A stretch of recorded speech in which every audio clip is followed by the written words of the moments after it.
Il est 6h14, c'est l'heure du kiosque d'Europe 1, Thomas Soto. Le kiosque d'Europe 1 et toutes ses plumes, Céline Kallmann pour les régions cette semaine, Jean-Philippe Ballas pour la presse internationale, Axel de Tarlet pour la une de l'Écho et Eva Rock devant la télé. Bonjour à tous. Bonjour Thomas. La presse nationale, pour commencer ce matin, pour vos journaux, c'est comme pour nous tous, il y a ceux qui font le pont et les autres. Ainsi, ne cherchez pas l'Humanité, La Croix, L'Opinion, Les Échos ou encore les gratuits, Direct Matin ou 20 minutes, eux font le pont. Heureusement, il reste aujourd'hui en France qui nous emmène faire nos courses. Acheter bio, ce n'est plus du luxe, titre le quotidien, car oui, le bio s'impose dans nos assiettes. Aujourd'hui, parle d'un raz-de-marée vert qui ne fleure plus seulement la galette de riz et le quinoa, on s'en réjouit.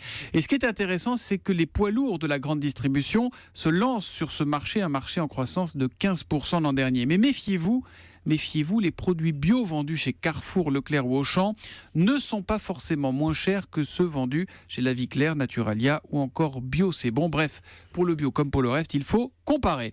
Quelques pages plus loin, coucou, revoilà Montebourg. Le quotidien s'interroge sur la tentation du retour de l'ex-ministre de l'économie. Libération en une voit d'ailleurs un point commun entre lui et Emmanuel Macron. Ils placent de plus en plus clairement leur pion pour 2017, d'où ce joli titre en page intérieure, les balles des ambitieux. Le Figaro revient sur la victoire très politique de l'Ukraine à l'Eurovision. Kiev exulte et Moscou grogne, résume le journal.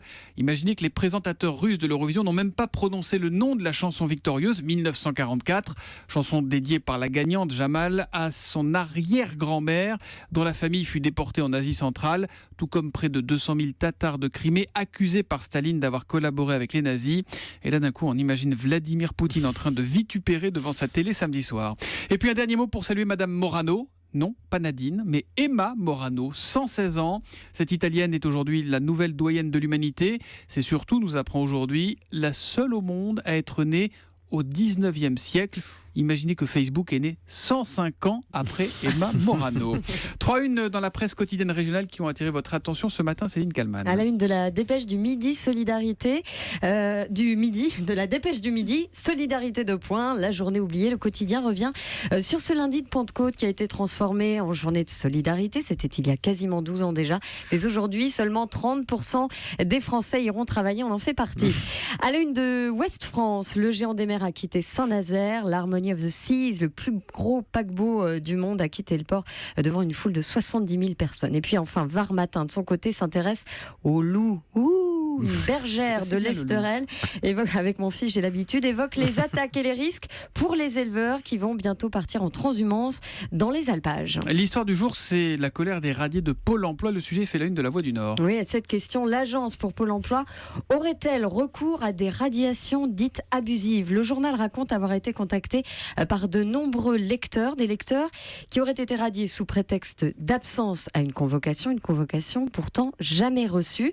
C'est le cas en tout cas de cette lectrice qui déclare « 3 ans que je suis inscrite comme demandeuse d'emploi, 3 ans, vous pensez bien que les convocations, j'y suis habituée, je sais comment ça marche, non, j'ai jamais raté une seule et Pôle emploi voudrait aujourd'hui me faire croire que je ne connais pas le système. » Il y a ceux qui vont plus loin, comme Cyril, il déclare « C'est facile de se pavaner en disant que les chiffres du chômage ont baissé si on compte les radiations abusives. » D'autres comme Eric sont plus prudents, c'est d'habitants de Lille raconte comment Pôle emploi soutient lui avoir envoyé une convocation sur son espace personnel. Je n'ai aucune trace de ce courrier, mais je veux bien leur laisser le bénéfice du doute.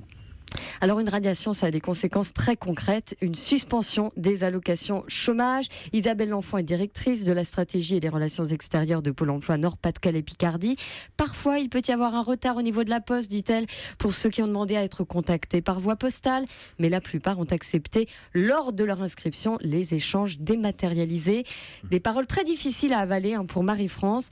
Ma conseillère n'a pu que constater que je n'avais jamais reçu ni de convocation écrite ni par la poste, ni rien du tout, mais j'ai dû me réinscrire pendant 2 semaines. Je n'ai pas touché mes allocations. J'ai donc été sanctionnée pour une faute que je n'ai pas commise et je suis loin d'être la seule. Voilà donc pour La Voix du Nord. Le principe c'est que quand on est radié, on peut se réinscrire, mais ce que vous dites, on perd au moins 2 semaines d'indemnisation.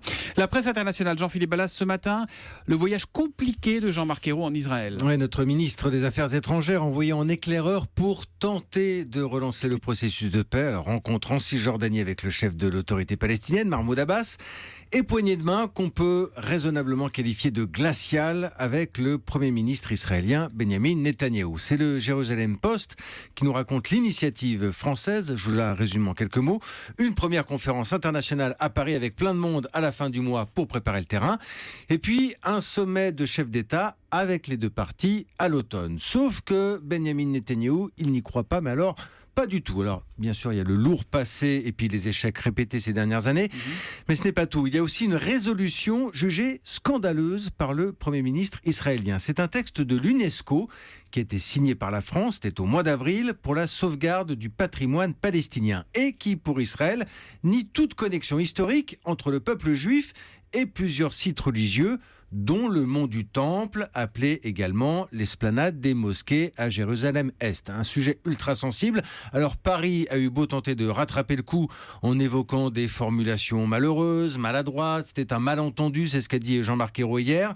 Rien n'y fait. Pour Israël, aujourd'hui, il y a un problème d'impartialité. Alors, l'initiative française n'avait pas besoin de cela, franchement. Et quand on feuillette la presse israélienne, bien, on se dit que la visite de notre chef de la diplomatie n'a pas changé grand-chose. Voilà, visite ratée donc pour Jean-Marc Ayrault, selon la presse israélienne ce matin, nous dit Jean-Philippe Ballas. Axel de Tarlet, le laboratoire Pfizer interdit l'usage de ses produits pour les condamnations à mort. Vous avez trouvé ça dans le New York Times. Exactement. Et Pfizer était le dernier grand laboratoire américain à fournir des substances mortelles, donc qui sont utilisées pour les condamnation à mort. Il faut savoir que l'Union européenne interdit à tous les laboratoires européens de fournir ces substances aux Américains. Et du coup, les États aux États-Unis se retrouvent avec des pénuries de produits pharmaceutiques. Vous avez l'Ohio, par exemple, qui a dû repousser à l'année prochaine toutes les exécutions à mort. Il faut savoir qu'il y a encore 31 États aux États-Unis qui pratiquent la peine de mort et que l'injection létale est pratiquée dans 88% des cas. En fait, c'est les 9 fois sur 10, ce sont des injections létales. La chaise électrique, la plupart du temps. Alors du coup, vous avez certains États qui essayent de ressusciter la chaise électrique faute de produits létaux. Il y a d'autres États qui bricolent des substances. Mais alors, il y a eu des cas où les condamnations à mort se sont très mal passées. Du coup, que se passe-t-il ? Il y a de moins en moins de condamnations à mort. C'est la chose positive. Il y en a eu en 2015 à peine 28. Enfin, il y en a eu 28, mais c'est le chiffre le plus bas depuis 25 ans aux États-Unis. Alors, on va dire tant mieux. À la fois, les laboratoires refusent de fournir ces substances pour des questions d'image, parce qu'un laboratoire, c'est censé sauver les gens et non pas les tuer. Mais il y a aussi des questions éthiques. Et vous savez qui est à la manœuvre sur ces pressions éthiques ? Ce sont les fonds. Notamment, il y a le fonds de pension de l'État de New York, qui est actionnaire de Pfizer et qui a dit arrêtez ces bêtises. En plus, ça va vous retomber dessus. Vous allez être poursuivi en justice si ça se passe mal, etc. Et vous êtes dans la même ordre. Vous avez le grand fonds souverain de Norvège également qui boycotte tous les groupes qui se livrent à des activités moralement discutables, donc les ventes d'armes, les cigarettes ou évidemment ce genre de substances létales. Comme quoi, il y a des fonds de pension qui Comme quoi, qui la sont finance moraux, n'est pas que condamnable. Allez, on va regarder la télé. Tiens, qu'est-ce qu'on regarde ce soir, Eva Rock ? À mon avis, avec ce seul générique, vous allez trouver. C'est trop dur. C'est quoi ? C'est Mission Impossible. Mais oui, mais alors attention, version 1966, version multilingue, et ça commence toujours de la même façon. Votre mission, monsieur Briggs, à supposer que vous décidiez de l'accepter, consisterait à libérer le cardinal Wojciech. Comme toujours, si vous-même ou l'un des membres de votre groupe était capturé ou tué, les autorités nieraient avoir eu connaissance de vos actions.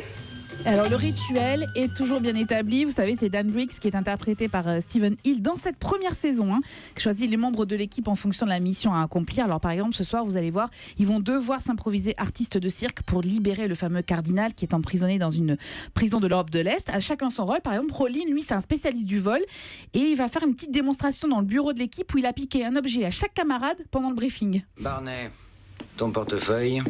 Dan, le tien. Willy, tes clés. Cinnamon, ta broche. Et... Barney, ton portefeuille.